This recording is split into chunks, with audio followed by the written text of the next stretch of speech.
बाळ जन्मलं तेव्हा आम्ही आनंदी होतो, आम्हाला आनंद झाला, पण ते प्रीमॅच्युअर होतं। तर डॉक्टर बोलले की त्याचं वजन वाढवण्यासाठी आपल्याला त्याला ठेवायला लागेल।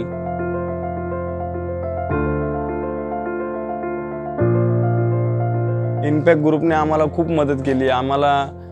शक्य नव्हतं आम्हाला बाळ येईल असं हातामध्ये।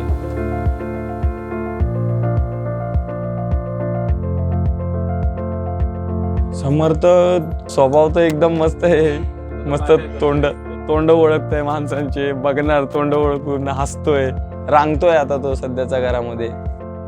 तर इम्पॅक्ट ग्रुपचं मी मनापासून आभार मानतो। तसेच सगळे दानदातावरांचं, त्यांनी पण आम्हाला, त्यांच्यामुळेच आज आम्ही आनंदाचा क्षण बघत आहोत घरामध्ये।